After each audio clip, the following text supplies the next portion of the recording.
णमीऊणजिणं वीरम् अनन्तवर्णाणदंसण सहावम् ओच्छामिणियं सारम् केवली सुध केवली गणितम्।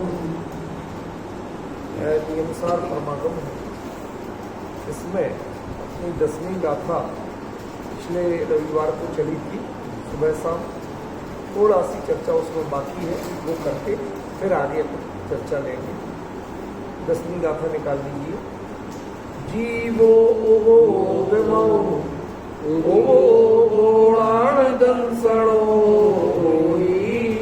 प्राणुवो गोधुरिहु सहावणाणं विहावणाणं ति।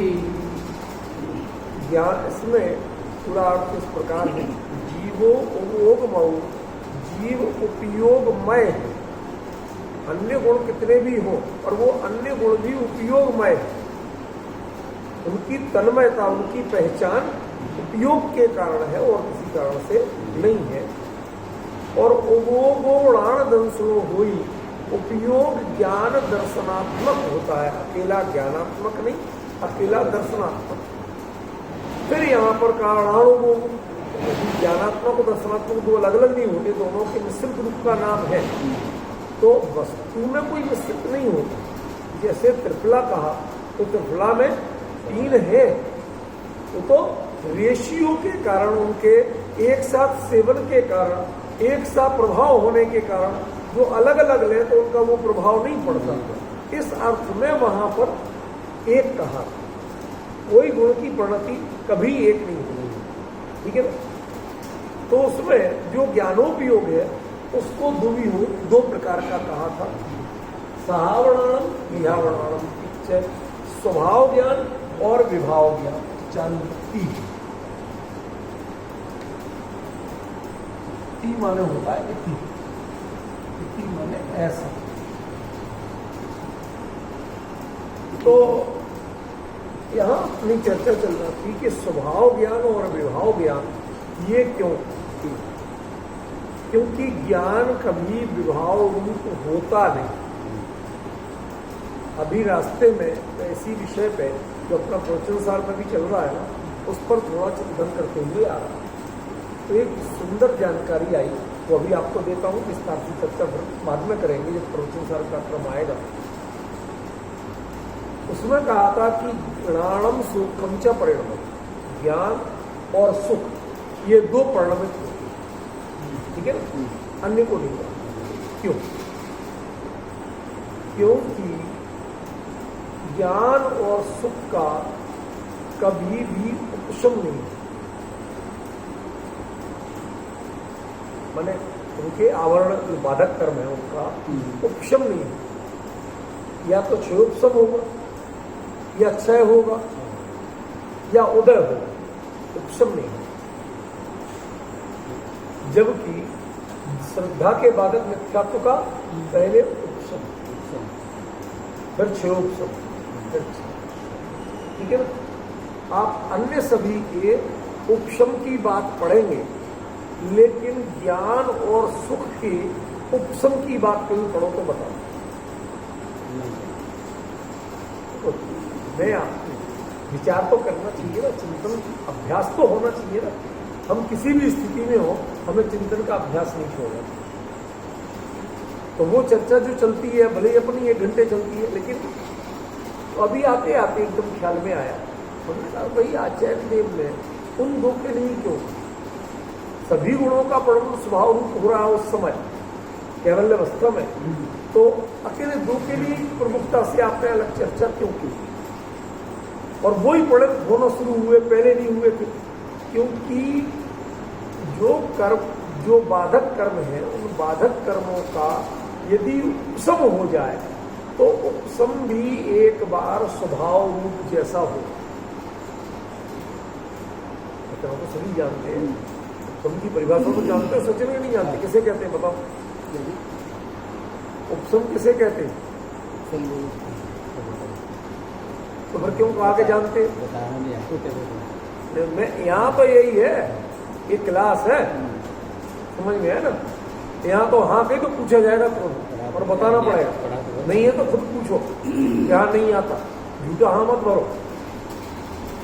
देखो ऐसा है ना राजकुमार, यदि सामने 4 लोग चर्चा कर रहे हैं और उनमें ही क्लियर नहीं है तो बाकी सबको कैसे होगा?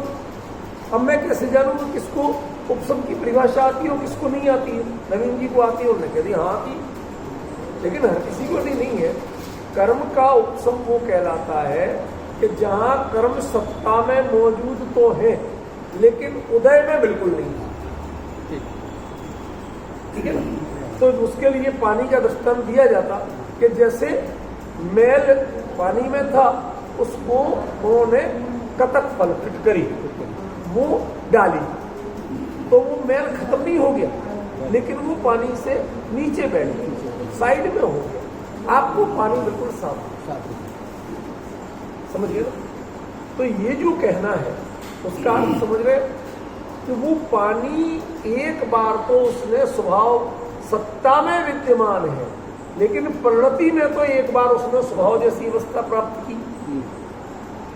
तो जिनका चारित्र मोह का भी उपशम होगा, दर्शन मोह का भी उपशम होगा, माने श्रद्धा और चारित्र संबंधी जो बाधक कर्म है उनका उपशम होता, लेकिन ज्ञान का और सुख का कभी उपशम नहीं है।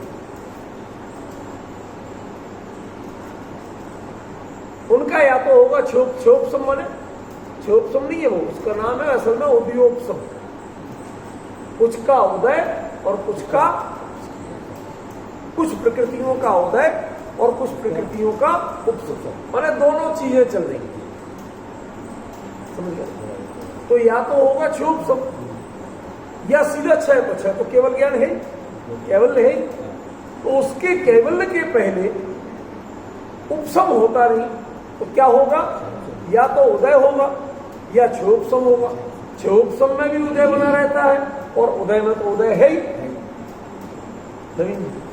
तो जब उदय शब्दाकाल बना हुआ है तो उसने वास्तव में स्वरूप लाभ कैसे किया?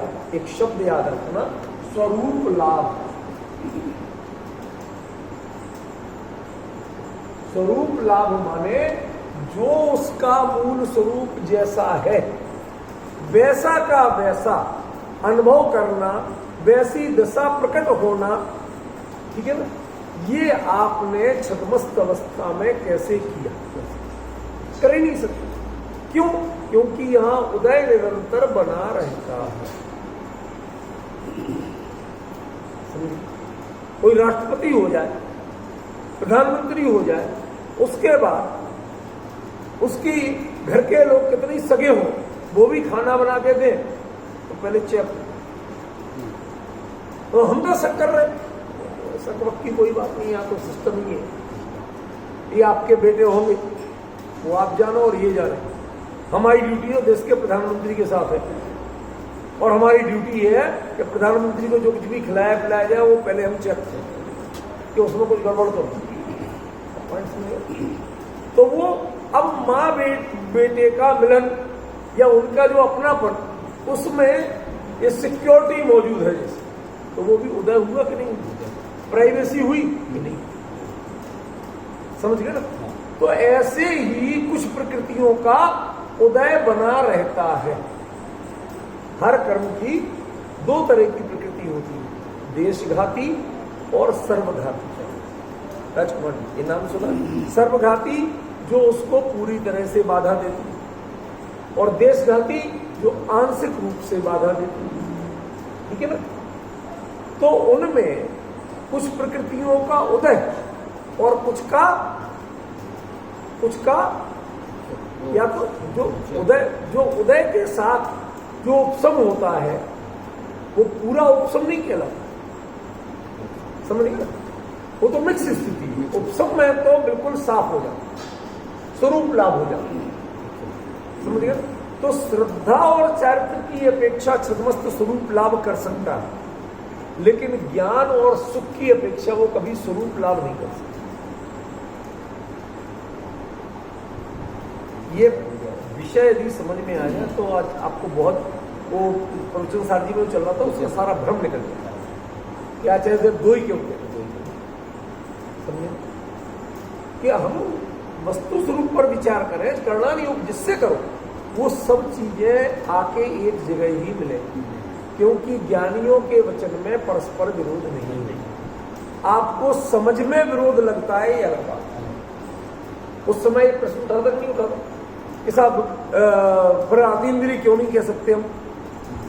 आत्मा हो के काल में उसे अतीन्द्रिय सुख क्यों नहीं कहते? कि आत्मा को तो इंद्रिय ज्ञान से जानी नहीं जा सकती, उसमें इंद्रिय ज्ञान की प्रवृत्ति ही नहीं है। तो वो यदि नहीं जानता तो कौन सी बड़ी बात है? समझ गया? वो माइंड करने लायक चीज नहीं।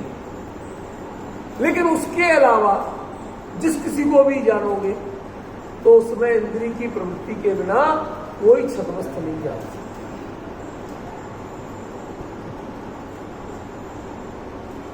आपको भोजन करो तो आंख बंद करके करो, और सम्यक ज्ञानी करेगा तो आंख बंद करके करेगा? बताइए। वो खीर का यदि स्वाद लेगा तो बिना जीभ के लेगा, हथेली पे डाल के आ जाएगा? तो उसको जो खीर का स्वाद आएगा वो कहां आएगा? रसना इंद्रिय के माध्यम से, हथेली पे डाल के नहीं आएगा। हथेली पे स्पर्श का ज्ञान तो हो जाएगा कि गर्म या ठंडी, लेकिन रस का ज्ञान नहीं। इसलिए कहा कि ज्ञान और सुख की प्रणति वह छद्मस्त अवस्था में अतीन्द्रिय होती ही नहीं, वह कैवल्य प्राप्ति होने पर ही अतीन्द्रिय होती। ये विषय यहां जोड़ रहा है, इसलिए इसकी चर्चा की कि आचार्य ने यहां क्या कहा? कृणाणु मोहो दुविहो ज्ञानोपयोग दो प्रकार, सहावणाणम विहावणाणम, स्वभाव ज्ञान और विभाव ज्ञान। स्वभाव ज्ञान माने क्या? जिसे आप उपसम या क्षय कहते हैं। क्या कहेंगे? उपसम या क्षय, यानी स्वरूप लाभ, माने आप ओरिजिनल अपने रूप में हो, उसको क्या कहेंगे? स्वभाव। तो ज्ञानावरण का कभी उपसम होते ही नहीं। अब समझ में आया वो बात क्यों छेड़ी थी मैंने? कि ज्ञानावरण का कभी उपसम होते ही नहीं, और जब उपसम होगा नहीं तो क्या होगा? क्षय ही होगा, और क्या होगा? और क्षय होगा केवल अवस्था में, केवल ज्ञान। इसलिए स्वभाव ज्ञान केवल ज्ञान ही है, अन्य कोई स्वभाव ज्ञान नहीं। तो जो छद्मस्त अवस्था में जितने ज्ञान हो रहे हैं उनको क्या कहा? विभाव। अब वहां का विषय यहां क्लियर हो गया? समझ में आया कि नहीं आया? अभी ये देखो, ध्यान रखना, इनमें कभी अभिप्राय में अंतर्विरोध हो नहीं सकता। ज्ञान का शब्द में भिन्नता दिखाई दे सकती, अभिप्राय में नहीं। वो किस विवक्षा से कथन कर रहे हैं? विवक्षा भेद हो सकता है, शब्द भेद हो सकता है, अभिप्राय भेद नहीं हो सकता। ठीक है? वहां पर कहा कि केवल ज्ञान होने पर या केवली होने पर ही ज्ञान और सुख का प्रणमन होता है, उसके पहले होते ही नहीं होते। क्यों नहीं होता है? क्योंकि उसे स्वरूप लाभ है। इन दो के बाधक कर्मों का कभी उपशम नहीं होता। या तो उदय होगा या क्षयोपशम होगा। तो उदय में तो उदय है ही, और क्षयोपशम में भी उदय विद्यमान है, वह उपशम नहीं। जबकि दर्शन मोह का और चारित्र मोह का उपशम मोह का, उपशम श्रेणी होती कि नहीं? उपशम सम्यक दर्शन होता कि नहीं होता? लेकिन औपसमिक ज्ञान कहीं पढ़ा हो तो बताओ, क्षयोपसमिक ज्ञान पढ़ा हो। जो चार भेद हैं वो क्षयोपसमिक ज्ञान के हैं कि औपसमिक ज्ञान के? बताओ ना भैया। मति श्रुत अवधि मन प्रय, जो संसार अवस्था में छद्मस्त के होते हैं वो किसके भेद हैं? क्षयोपसम के। तो फिर औपसमिक ज्ञान कौन सा होगा? पांच ही ज्ञान है, वो तो छाया थे, और ये चार क्षयोपसमिक है। तो इसका मतलब क्या हुआ? तो औपसमिक ज्ञान नाम का कोई ज्ञान ही नहीं है। क्लियर हुआ? समझ में आया कि नहीं आया? ये अंतर अपने को समझना पड़ेगा। इसलिए आचार्य ने यहां क्या कहा? कि ये स्वभाव ज्ञान और विभाव ज्ञान, इसका मतलब है कि जो पहले 4 ज्ञान हो रहे, जो सम्यक ज्ञानी के भी जो ज्ञान की परिणति है, आप सम्यक ज्ञानी कह सकते हो, लेकिन स्वभाव ज्ञानी नहीं कह सकते। क्यों? उसके ज्ञान में स्वरूप लाभ नहीं, श्रद्धान कर लेता है, चारित्र कर लेता है उपसम की अवस्था में, क्योंकि उपसम होता है। छद्मस्त अवस्था में उपसम हो सकता है, क्षय नहीं हो सकता। थोड़ा एक जादू जैसा समझो भाई। जादू क्या है? जो पक्ष में पता नहीं था सो जादू है। अरे नया पता चला, वरना तो क्या है, सब सहज है। तो इनके ज्ञान और सुख का प्रमाण छद्मस्त अवस्था में कभी औपसमिक नहीं होता। औपसमिक नहीं होना माने उदय वर्तमान रहता ही रहता है।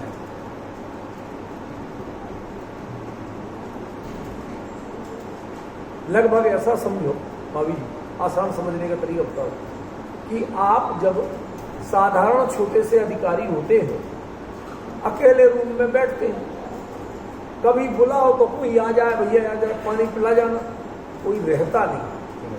अब आपको जो करना, कभी थोड़ी बहुत झपकी भी निकाल ली, घर में फोन पे भी बतिया लिए, कोई घर में घर की बात कर ली। लेकिन जब आप बड़े अधिकारी हो जाते हो तो पीए भी, चपरासी भी, क्लर्क भी, दुनिया भर की लोग टीम घेरे रहती है। अब झपकी निकाल सकते, अब घर में घर की बातें कर सकते, क्या कहो, बात करेंगे, आपसे बताएंगे, आके अभी ऑफिस में डिफरेंस करते। तो वो उदय विद्यमान है, स्तर जितना चाहे बड़ा हो जाए, लेकिन उदय विद्यमान, प्राइवेसी नहीं, स्वरूप लाभ नहीं। स्वरूप लाभ दो में ही होता है, एक उपशम में और एक क्षय, ठीक है ना। और ज्ञान और सुख के उपशम होता नहीं। इसका मतलब क्षय के पहले वो स्वभाव ज्ञान और स्वभाव सुख नहीं बनेगा।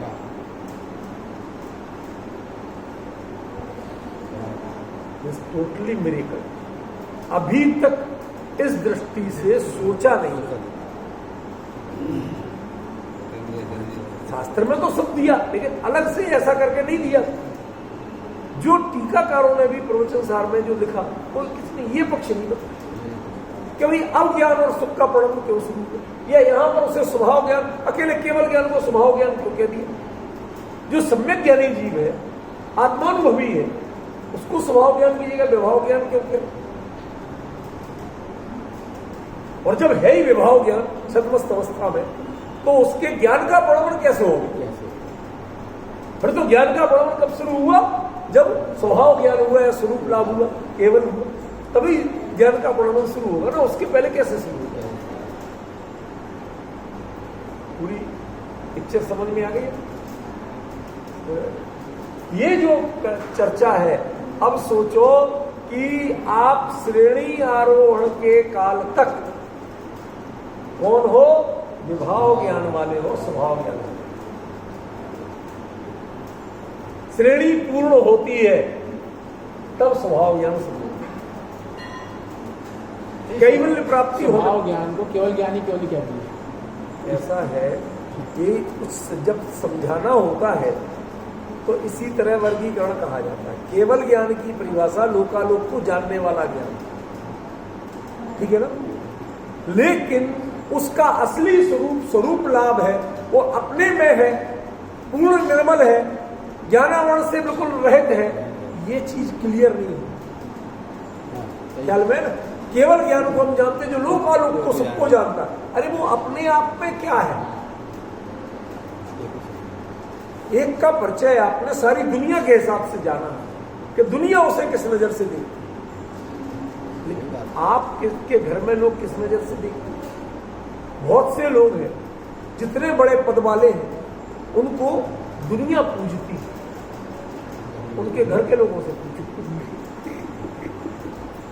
क्यों नहीं पूजते ना? और दुनिया से हाँ अभी फलां जी नहीं है, साहब जी नहीं, साहब जी अभी आराम कर रहे हैं, साहब वो पब्लिक से वैसी लैंग्वेज बोलेंगे, घर में नहीं। क्यों? उन्हें असलियत पता है। समझ गए? उस असलियत का नाम स्वभाव ज्ञान है। वो असलियत के परिचय का नाम स्वभाव ज्ञान है। और दुनिया कैसे जानती है उसका नाम केवल है। वैसे केवल और कैवल्य का मैंने स्वभाव ही बताया था उस समय, आपको याद होगा अच्छी तरह से। जब कैवल्य की चर्चा चली थी तो बड़ा क्लियर किया था कि कैवल्य का अर्थ स्वभाव ज्ञान, ये कहा था सब, ठीक है ना। स्वरूप लाभ शब्द का भी प्रयोग किया था कैवल्य में। लेकिन अब कई चीजें होती हैं कि जो एक अलग नजरिए से देखी जाए, अलग दृष्टिकोण से देखी जाए तो वो ज्यादा खुलासा होती है। तो अब समझ में, चार ज्ञान और चार ज्ञान में भी एक्चुअली 7, 3 अज्ञान और 4 सम्यक ज्ञान, ठीक है ना। मति, श्रुत, अवधि, मनः प्रयण, ये 4 सम्यक ज्ञान, और कुमति, कुश्रुत और कुअवधि, ये 3 मिथ्या ज्ञान। तो मिथ्या ज्ञान तो विभाव ज्ञान है ही, लेकिन जो 4 सम्यक ज्ञान है वो भी विभाव ज्ञान है। उस समय लोगों को पढ़ते समय कुछ नया कह रहे हैं, कुछ अलग बात कह रहे हैं, अपनी अपनी चला रहे हैं, लग रहा था कि नहीं लग रहा था। अब बोलो, मुझे हमेशा दृढ़ता रहती है उनके वचनों में कहीं ऐसा विरोध नहीं होता है, वो मिलना ही मिलना, अपने आप मिलता, हमें कुछ अलग से जुटाना नहीं पड़ता, शांत मन से। अब ये गाथा पढ़ी भी नहीं थी उस समय, मैंने वैसे पढ़ी थी, सारा कुछ याद नहीं था। आते समय वो रात की चर्चा का याद में था, कोई चक्कर क्या है, ज्ञान और सुखी क्यों परिणत होते गए, समझ गया। तो एकदम ख्याल में आया यार, ज्ञान और सुख में उपशम नहीं, और स्वरूप लाभ या तो उपशम में होता है, क्षय में होता है। इसलिए क्षय होने पर ही, इनके बाधक कर्मों का क्षय होने पर ही इनका परिणाम कहा। उस समय श्रद्धा और चरित्र की बात नहीं की। क्यों? क्योंकि वो उपशम होने पर भी स्वरूप लाभ कर लेते थे। औपसमिक सम्यक दर्शन और उपशम श्रेणी, वो मतलब आप उसका स्वाद चख चुके हैं, लेकिन इनका परिणाम तो इसके पहले हुआ ही नहीं, ऐसा। अब डिफरेंस ख्याल में आ गया, कितना बड़ा अंतर है। हम उस नजरिए से नहीं देखते, हमें नजरिए से देखना शुरू करते, ख्याल में। इसलिए मैंने जोर दिया। अब जो ये चर्चा है ये अगली गाथा में यहां दी, अगली गाथा निकाल लो, दी है, आचार्य ने खुद खुलासा किया।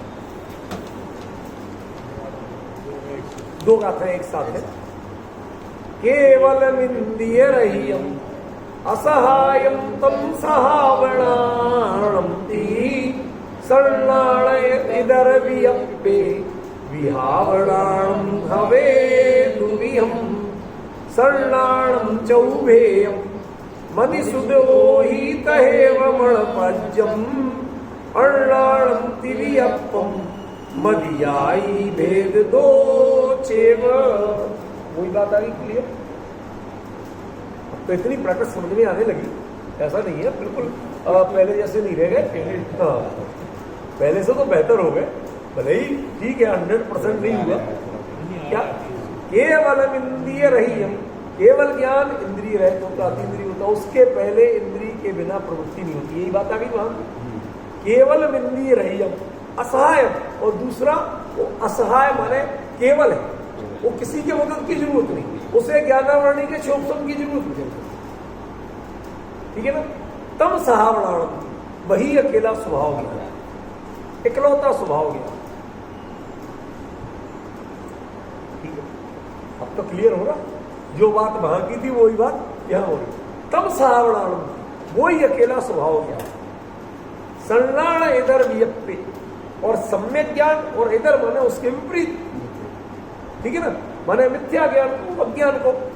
इधर वियप्पे, ये 2 विकल्प यानी भेद वाला, ठीक है ना। सम्यक ज्ञान और मिथ्या ज्ञान या अज्ञान भेद वाला। विहावणाणम हवे दुर्यम, ऐसा विभाव ज्ञान 2 प्रकार का हो, ठीक है ना।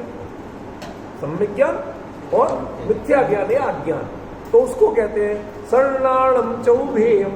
सम्यक ज्ञान 4 भेद वाला है। मति सुदो ही तहेव मणपज्जम, मति ज्ञान श्रुत ज्ञान, अवधि ज्ञान और मन प्रलय। फिर अण्णाणम तिर्यप्पम, अज्ञान 3 प्रकार का। मदियाई भेद 2 चेव, मति आदि भेद। अब देखो यहां पर थोड़ा सा अंतर रह गया। क्या अंतर रह गया भाई? ऊपर तो 4 ज्ञानों के नाम क्लियर दिए, नीचे तीन बताए नहीं ना, मति आदि कह दिया।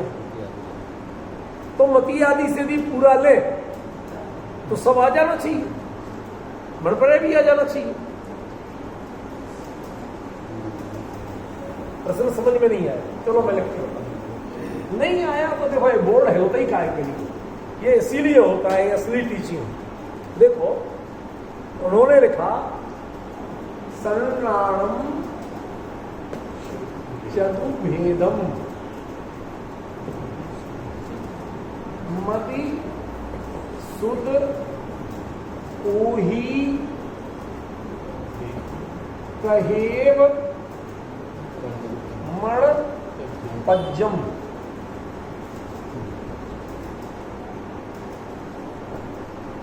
ऐसा कहा ना। और अण्णाणम तिर्यप्पम, मदियादि भेद 2 चेव। अब हमारा प्रश्न ये है कि यहां आदि कह दिया जब मति के साथ, तो यहां मति के साथ 4 थे, ठीक है ना। मति, श्रुत, अवधि और मना प्रलय, और नीचे आपने अकेला मति आदि कह दिया। तो ये चारों क्यों नहीं लिए जाएंगे, 3 ही क्यों लिए जाएंगे? भाई सिद्धांत में ऐसा लिखा है, दूसरे ग्रंथों से पूछना पड़ा, तो फिर इस ग्रंथ की परिपूर्णता कैसे हुई? जो कुछ लिखा जाना चाहिए वो स्पष्ट और असंदिग्ध लिखा जाना चाहिए, जिसमें संदेह की गुंजाइश नहीं है। प्रश्न में आ रहा है। तो यहां पर आपने जो शॉर्टकट मार दिया, उससे हमें तो महाराज एक भ्रम हो गया। क्या कि मति आदि 4 क्यों नहीं है, मति आदि 3 क्यों नहीं है? वो अवधि पे जाकर रुक क्यों जाएगा? वो मन प्रलय क्यों नहीं आएगा उसके साथ? देखो आचार्य ने उतनी समझदारी प्रयोग की, यहां 3 ही लिए, तहेव करके मन प्रत्यय को अलग कर दिया। तो इस पद में एक, उसमें मति आदि के साथ तो 3 ही है का 4, मन प्रत्यय को उन्होंने पहले ही अलग कर दिया। देखो वही प्रश्न वही उत्तर, इसे कहते हैं व्यवस्थित लिखना। कितनी सावधानी, नीचे मात्राएं सीमित रखना थी, उन्होंने मति आदि कह दिया, लेकिन वो मति आदि कह के आप उन्हें पकड़ नहीं सकते। प्रश्न तो खड़ा कर सकते हो, लेकिन वो पाक साफ है, वो पकड़ में आने वाले नहीं आपके बातों की जात में। नहीं समझ में आ रहा कि नहीं आ रहा? क्या बात, प्रश्न क्या था? कि ऊपर तो सम्यक ज्ञान 4 प्रकार का, मति ज्ञान, श्रुत ज्ञान, अवधि ज्ञान और मन प्रलय ज्ञान। अब उस समय तो लग रहा था तहेव ऐसे ही लिख दिया और मन प्रलय ज्ञान, समझ गए ना। इसकी कीमत नहीं लग रही थी खास, क्योंकि 4 है ना, तो 4 तो यही जाके हुए, समझ गए। लेकिन इसको बीच में डालने का मतलब क्या था कि यहां मति आदि कहोगे तो भी 3 ही आएंगे, चौथा नहीं आएगा, क्योंकि चौथे को हमने निकाल के पहले से अलग रखा, हमने उनकी गिनती में लिए ही नहीं। इन 3 को एक साथ ले लिए एक पद में, और मन प्रत्यय को, इसको यदि उन्हें बदलना होता तो कैसे बदलते? कोई छंद में अंतर नहीं पड़ता। मधुसूदो ही मण पज्जयम चेव, गाथा क्यों की त्यों बनती, कोई अंतर नहीं पड़ता। वो चेव अंत में कर देते, मण पज्जयम कर देते या और जोड़ देते। है मण पज्जम नाम थोड़ी है, मण पज्जयम नाम, समझ गए। लेकिन यहां भी एक मात्रा बचाई और यहां पर बढ़ाई, एव और जोड़ा, तह अकेला नहीं, तह तो जोड़ता है, और फिर तो जोड़ दे दिया। ये जो एव का जोड़ है, ये बता रहा है कि ये 3 को अलग बताना चाहते और मन प्रलय को अलग बताना चाहते। इसलिए जब 3 प्रकार का अज्ञान होगा तो उसमें मति आदि ही 3 आएंगे, मन प्रलय नहीं आएंगे। यद्यपि ये कोई ज्यादा पंडिताई की बात नहीं है, सरल है, लेकिन तो हम वैसे भी जानते हैं, लेकिन यहां तो स्पष्ट होना चाहिए। इससे क्या होगा, कोई नई गाथा मिल गई आप जिसका अर्थ ही नहीं किया हो, या जिसको आप नहीं जानते हो, तो आपको अर्थ करते समय थोड़ा विवेक, ये जो एक्सपीरियंस आ जाएगा ना कि हाँ साहब वहां ऐसा था तो हमने ऐसे अर्थ किया था, तो वो आपको एक आधार मिले। और आचार्य के प्रति श्रद्धा बढ़ता है कि आचार्य हमेशा निर्विवाद कथन करते हैं, वो दुविधा वाला कथन नहीं करते कि आप पढ़ के हमें तो भ्रम हो गया भाई साहब। कहते भ्रम हो रहा तुम्हारे अपने अज्ञान की कारण, तुम्हारी समझ की कमी के कारण, यहां कोई भ्रम की बात नहीं, ठीक है, क्योंकि 3 ही एक साथ कहे, चौथे को तुमने बाकायदा अलग किया, ठीक है। तो ये जो मति आदि भेद से 3 जो है वो अज्ञान, अब अज्ञान को या मिथ्या ज्ञान को एक ही बात, क्यों भाई, कोई अज्ञान है और मिथ्या ज्ञान है, उन दोनों में टेक्निकली अंतर होता है कि नहीं होता?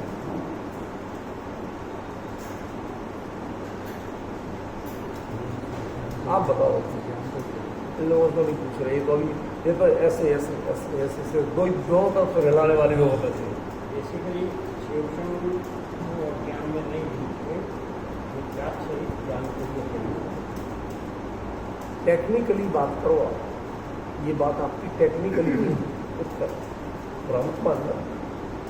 आप अच्छे खासे अभ्यासी हो, पता है आपको, समझ में है, लेकिन कई बार हम क्या होता, शब्दों में दूसरे को वैसा बता नहीं पाते, समझते सही, एक्सप्रेस नहीं करते। ये वो अंतर बता रहा हूं मैं, आपकी जानकारी की कमी नहीं बता रहा। देखो एक प्रश्न करता हूं,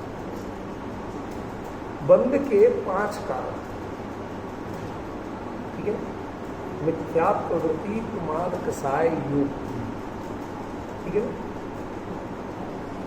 तो उसमें कोई अज्ञान को कारण है नहीं है। लेकिन जब मिथ्यात्व के 5 भेद करते हो आप, तो उसमें विपरीत, एकांत, विनय, संशय, अज्ञान, 5 भेद में एक अज्ञान नाम का, इसका मतलब है कि 4 और मिथ्या ज्ञान, उनमें अज्ञान को अलग कर, समझे? तो ये चक्कर क्यों? देखो ध्यान रखना, अज्ञान माने जो ज्ञानावरणी के उदय से आक्रांत और स्वरूप से अनजान, दोनों चीजें जोड़ना पड़ेगी। जिसके ज्ञानावरणी का उदय उस विषय को स्पष्ट जानने नहीं दे रहा, जान नहीं पा रहे, और दूसरा हमें अपने आप पे अकल नहीं। भाई कई लोग, अब जैसे मान लो मैं सचिन को दे दूं इंसाइक्लोपीडिया पढ़ रहे, तो वैसे उनमें कौन चीज कहां ढूंढी जाती इसे पता ही नहीं है, बड़ी डिक्शनरी कैसे देखी जाती इसे पता ही नहीं है, समझ गए? तो कहेगा उसमें नहीं, अब मैं उसी में से निकाल कर देखो ये एक का, अब ये तो यहाँ है वहां तो था ही नहीं, ये तो ऐसे इसे, क्योंकि उसका सिस्टम नहीं, सिस्टम कैसे देखा जाता है ये तरीका, ठीक है ना? तो ये जो अंतर है, ऐसा ही अंतर वहां पर। क्या आपको यदि आप परिभाषा से अकेला देखोगे तो अज्ञान का सुख समझ में नहीं। अज्ञान माने जो ज्ञानावरण के उदय के कारण, अपने प्रमाद आदि के कारण भी जो वस्तु के समझने में भ्रम हो रहा है, और कदाचित सही भी समझ रहे हैं, तो भी स्वरूप का ज्ञान नहीं है, इसलिए उसके ज्ञान को अज्ञान कहा। लेकिन मिथ्या ज्ञान जिसे कहते हैं, मिथ्या सिद्धांत के कारण, और मिथ्या सिद्धांत होता है अहमपना स्थापित करने की भूल, जो मैं नहीं हूं उसमें मैं पना स्थापित करना, उसे मैं मानना, ये भूल माने स्वरूप का भ्रम, इसके आधार पर मिथ्या ज्ञान संज्ञा मिली। तुमने अपने को नहीं जाना, इस कारण से मिथ्या ज्ञान, और वस्तु को समीचीन नहीं जाना, ये अज्ञान। समझ गए? तो थोड़ा सा अंतर पड़ता है, यद्यपि वो दोनों जुड़े हुए हैं लेकिन अंतर पड़ता है। यहां पे आपको ध्यान देना पड़ेगा कि कब उनको सम्यक ज्ञान कहा, लेकिन सम्यक ज्ञान कहते हुए भी क्या है, वो विभाव ज्ञान है, स्वभाव ज्ञान है। मतलब सम्यक ज्ञान है पर स्वभाव ज्ञान है। ये डिफरेंस यदि आप पकड़ गए तो आज बहुत बड़े भ्रम निकल जाएंगे।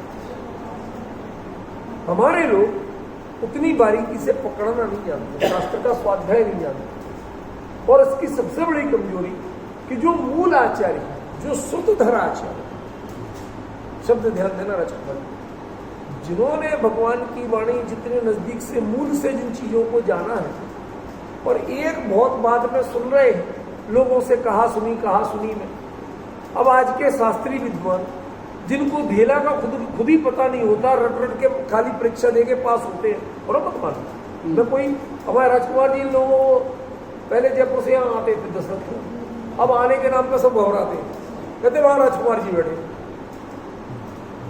क्या वो पूछते हम उत्तर नहीं दे पाते, हमें शिकायत करते, कहते आपने अच्छा वो स्वाध्याय कर करके उन लोगों इतना पका दिया, परिपक्व हो गए, क्या हम क्या वो हमारी टर्न खींचते।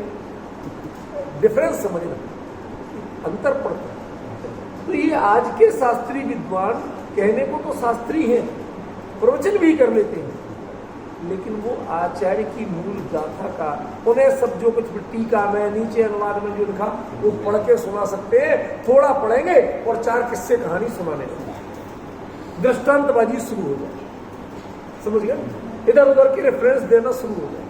वो मूल पे टिकना नहीं जानते, मूल को मूल से स्पष्ट करना नहीं जानते, सबसे बड़ी विडंबना। सबसे जो नाम जिनका ज्यादा चलता है, मैं उनके लिए भी यही बात कह रहा हूं, वो मूल से स्पष्ट करना नहीं जानते, ये दृढ़ता से कह रहा हूं। क्यों? आपको अनावश्यक दृष्टांतों की जरूरत क्यों पड़ती है? अपन इतनी देर से चर्चा कर रहे हैं, कहीं अपन को दृष्टांत की जरूरत पड़ेगी?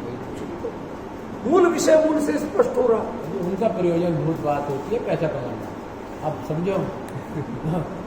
ठीक है, जिनका जो होता है, हम तो ये जानते कि वो इसमें प्रयोजन ही नहीं उनका, इसमें वह अपन जो उनकी जिसके लिए उन्हें विद्वान कहा जाता है वो चीज नहीं निभा पाता, बस इतना क्या, ठीक है ना? ये डिफरेंस है बहुत बड़ा। आज आप मूल पर केंद्रित रहिए, आचार्य क्या कह रहे हैं मूल में, उनसे निकालना सीखिए, आपने क्या कहा हमें ये तय करिए, समझ। तो यहां पर आचार्य ने अज्ञान कहा, नॉर्मली आप मिथ्या ज्ञान कहते हैं। मेरा प्रश्न यहां था कि आचार्य ने यहां अज्ञान कहा, नॉर्मली आप मिथ्या ज्ञान कहते हो, तो कहते भैया मिथ्यापना तो वो मिथ्या दर्शन के कारण है, ज्ञान में मिथ्यापना नहीं है। ज्ञान विपरीत जाने तो भी मिथ्या नहीं, 2 और 2 5, परीक्षा के हिसाब से सब गलत, गणित के हिसाब से सब गलत, समझ में है, लेकिन बढ़िया के हिसाब से तो बिल्कुल सही है, 1 रुपया ब्याज नहीं लगेगा, तो जोड़ देना व्याख्या। यही तो मैं कहना चाहता हूं राजकुमार जी कि फिर मिथ्यापना क्या है? अंक मिथ्या नहीं, 2 और 2 5 नहीं हो सकते, ये मिथ्या नहीं हो सकता भाई। जब बाकायदा 2 महीने 2000 रुपए का 2 महीने का लिया, जब 2 महीने बाद लौटाओगे तो 5 ही होंगे, 1 का ब्याज भी देना पड़ेगा। सब विवेचन संभव है, सब चीज सत्य हो सकती है, लेकिन आपका दृष्टिकोण सत्य है क्या? ज्ञान की जितने विषय हैं हर किसी को आप बिल्कुल सत्य सिद्ध, आप जितनी चाहे गलत बात कह दो, मैं सही सत्य सिद्ध करके बता दूंगा, जितनी चाहे गलत कह दो। एक बात बताओ, आपके बच्चे आपके अपने हैं कि नहीं, असली हैं कि नहीं, बोध तो नहीं लिए थे, ठीक है ना? फिर क्यों कहते हो झूठा है संसार, झूठे रिश्ते, झूठे नाते, अभी कहते कि नहीं कहते? तो अब आपकी बात आप ही से सिद्ध होगी। इसका मतलब है कि मिथ्या कहने के पीछे दृष्टिकोण प्रधान है और अज्ञान कहने के पीछे दृष्टिकोण एकदम भिन्न है। वो अज्ञान में बिल्कुल सही जाने तो अभी अज्ञान क्यों है? क्यों? क्योंकि जिसने अपने को नहीं जाना, तेरे वो जो मिथ्यात्व बैठा है ना, उसके कारण ये अपराधी।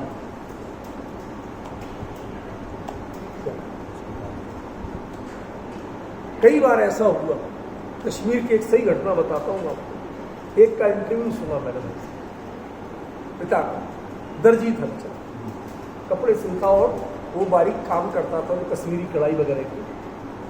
अब उसके लड़के को कौन आंखें फोड़े, कौन इतना करे, देश में सब लोग इतना, वो उधर से पैसा आया, वो आतंकवादी बन गया। उसे पता ही नहीं था। वो तो कहता मैं तो वही नौकरी करने जाता हूँ, मेहनत करता हूँ, मैं भी मेहनत के पैसे ला रहा हूँ। बाप को तो पता नहीं, उसने चलो भैया मैं तो इतनी कमा पाता था, बच्चा इतना कमा के ला रहा था, बड़ा योग्य निकला बच्चा। अब बाद में वो एनकाउंटर हुआ, मारा गया। जब पता चला कर ये तो आतंकवादी था, समझ में। तो कहता भाई मुझे आज तक अपने बेवकूफी पे बड़ा गुस्सा है। क्या? कि बच्चा मेरे से ज्यादा तो कमा के ला रहा है। इस पर सो हर्षित हुआ। मैंने कभी ये जानने की कोशिश नहीं की कि मेरे से ज्यादा कमा के काहे से ला रहा है। ऐसी कौन सी योग्यता इसमें विकसित होगी? कौन सा काम करता? मैंने पैसे में फोकस किया, मैंने उसके साधनों पर फोकस किया। कहता आज मुझे खेद है कि मैं इसका बाप हूं, और मुझे अपने आप में शर्मिंदगी है कि मैंने ये जानने की कोशिश की। डिफरेंस समझ में आया? कितना बड़ा अंतर था। पहले तारीफ कर रहा था उसे, क्यों? मेरे से दुगना कमा के ला। पैसा बड़ा, खुश हो गया, लेकिन कैसे बड़ा ये पता नहीं। फिर वही बड़ा हुआ पैसा आपको शर्मिंदगी का कारण बना के नहीं बना, ठीक है ना? तो जो जानते हैं, ज्ञान जो कुछ जानता है वो तो ज्ञान ही है, उसमें मिथ्या ज्ञान या अज्ञान नाम की कोई चीज नहीं होती। लेकिन अज्ञान क्या? कि जिसे स्वयं का पता नहीं, वो जो कुछ भी कहे वो सब अप्रमाणिक है। गोमटसार जीव कांड में इसका बड़ा सुंदर दृष्टांत है कि जैसे कोई शराबी जिसे अपनी होश नहीं है, वो माँ को माँ कहे तो माँ खुश नहीं होती, चल बैठ अपने, जा यहां से आगे, ठीक है। और माँ को बीवी कह दे गलती से तो वो नाराज नहीं होती, उसको अकल तो है नहीं, इसमें गुस्सा हो। दंड किसको दे? होश तो होना चाहिए। जिसे अपनी होश नहीं है उससे हम क्या अपेक्षा करें? अब डिफरेंस समझ रहे हैं? इसलिए उसे अज्ञान, वो परिणति तो ज्ञान की है, और ज्ञान की परिणति कभी अपने आप में गलत नहीं होगी। उसमें आवरण हो सकता है, उदय हो सकता है ज्ञानावरणी का, वह कम जान सकता है, ज्ञान गलत नहीं जानती है। पर उसकी गलती क्या है कि उसे स्वरूप का पता नहीं है, ये तेरी गलती है। एक सबसे बड़ा कारण और है कि श्रद्धान स्वपर प्रकाशक नहीं, वो किसी एक में ही अपने अहमपना करता है, लेकिन ज्ञान अहमपना किए बिना भी पर को जान सकता। समझ गए? अब तुमने अपने पर को जान रहे हो, इसके एक्सपर्ट बन रहे हो, कमाई करके ज्यादा ला रहे हो, लेकिन तुम्हें स्वयं का पता है कि हमने नहीं। समझ गए?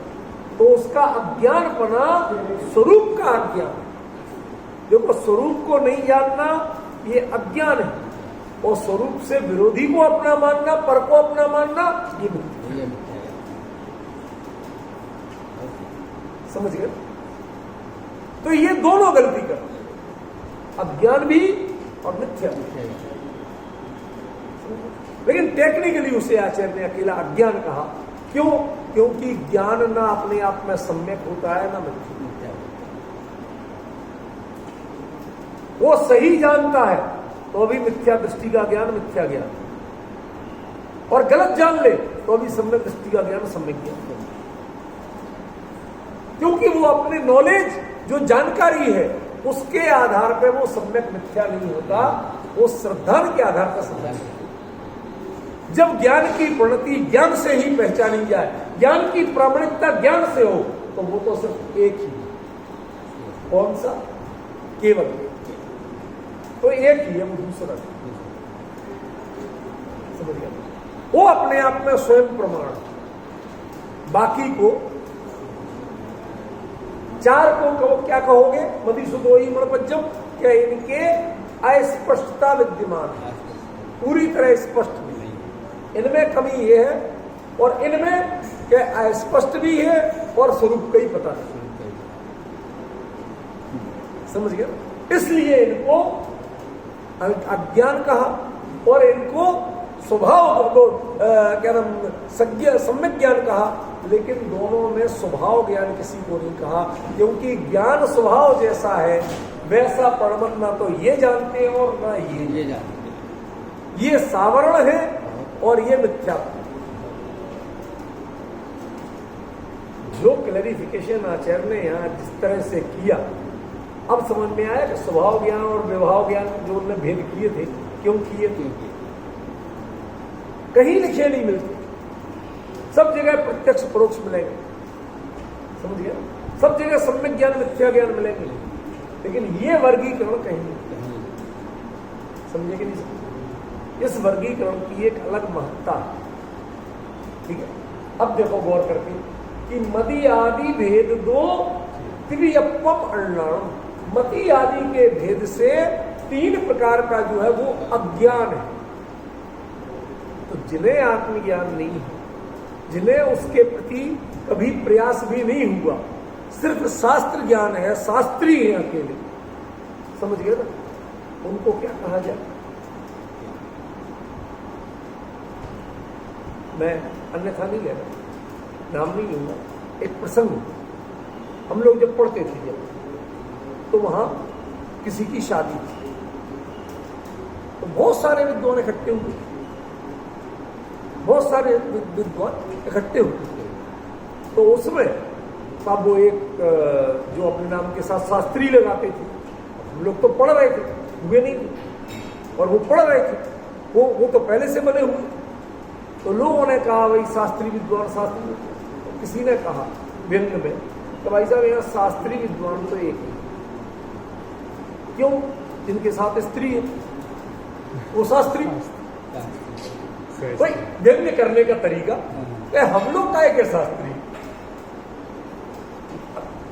कहने का अंतर पड़ गया क्यों पड़ गया?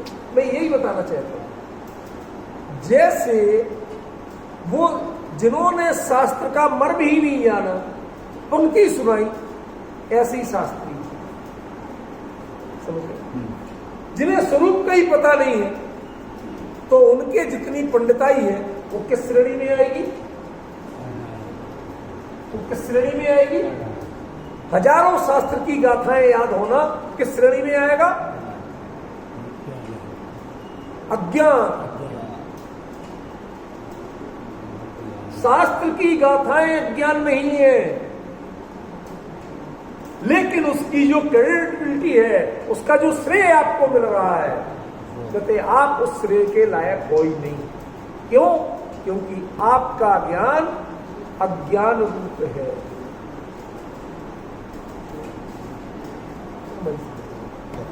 केसर अच्छी होती कि नहीं? बहुत अच्छी होती। अब एक काम करो कि केसर लाओ, ठीक है ना, और एक बार डिब्बी खुल जाए बाहर, जहाँ चप्पल जूते उतरते हैं तो खुल जाए, फैल जाए, उसके बाद उसको झाड़ पोंछ के सूखा करके लाके फिर खीर में डालोगे कि चंदन पीसोगे?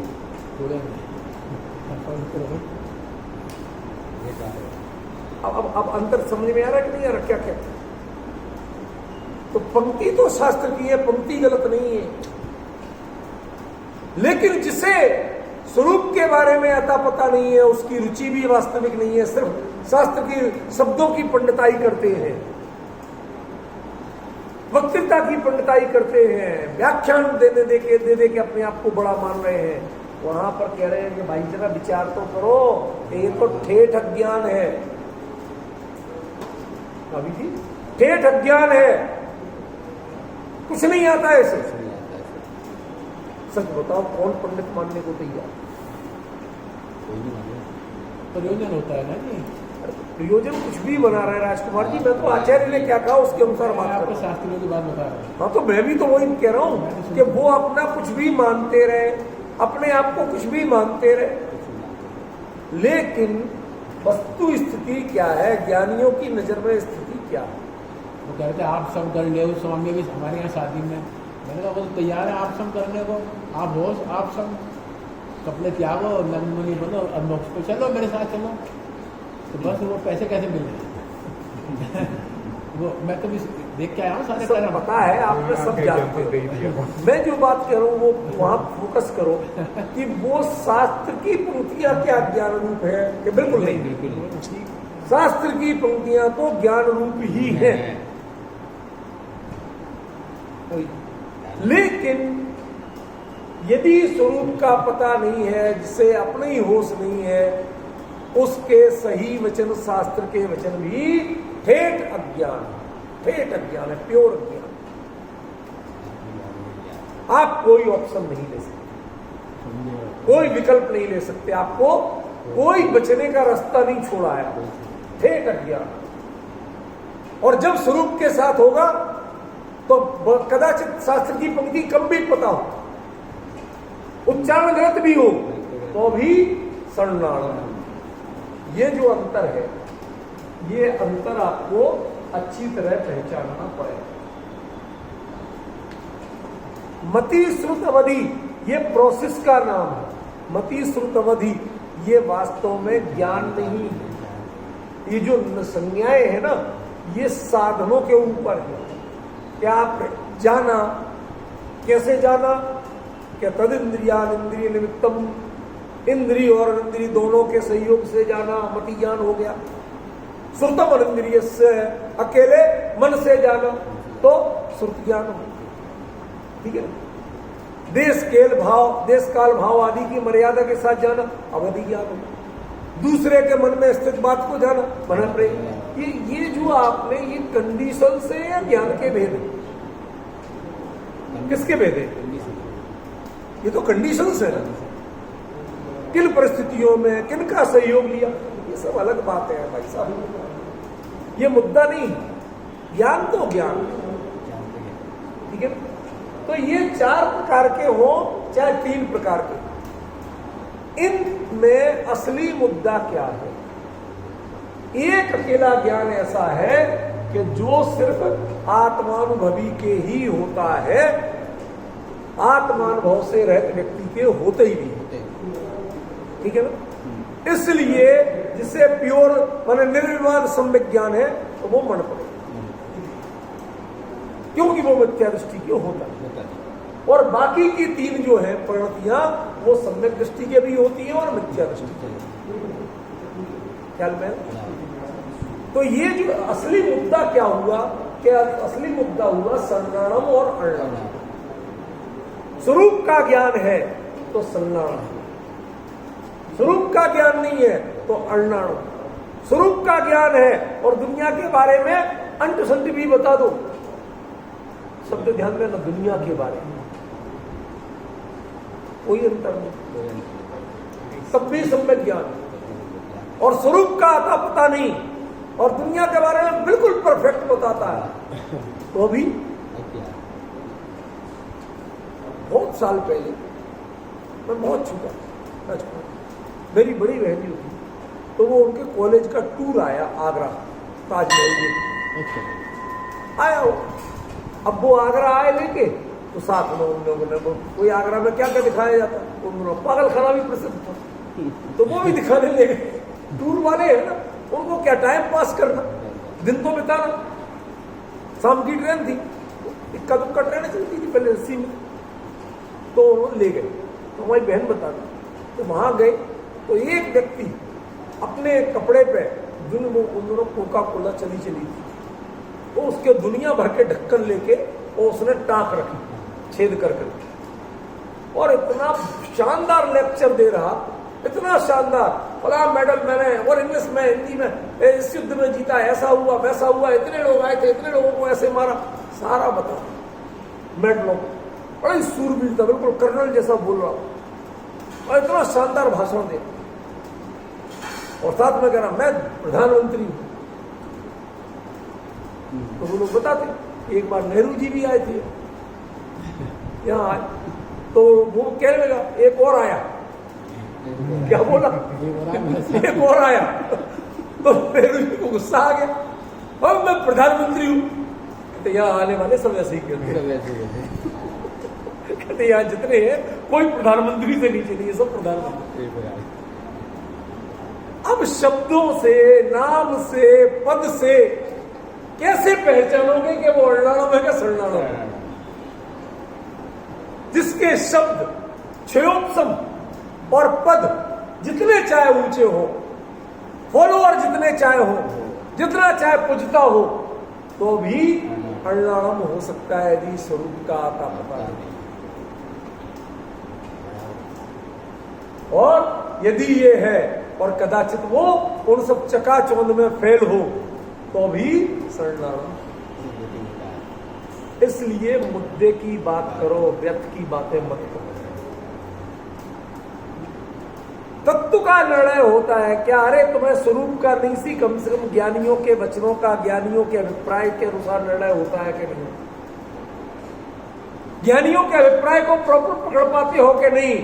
कि अकेले अपने क्षयोप सबूत पंडित पांडित्य के आधार पर सारी व्याख्या करते?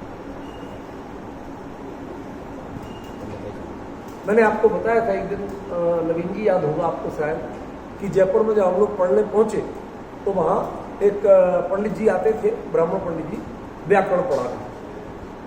तो एक दिन किसी ने कह दिया कि भाई पंडित जी तत्व सूत्र तो संस्कृत में, ये तो पढ़ा ही दोगे।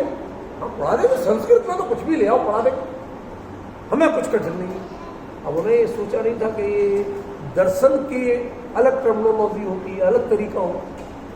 तो उनको ले गए, तो पूछा क्या अवग्रहे हावाय धारणा, तो सूत्र का अर्थ बताओ पंडित जी क्या होता है? तो उन्होंने कहा, दो बार देखा, आगे से पीछे तक पढ़ा, कहते हे अवग्रह तू या और अवाय को धारण कर।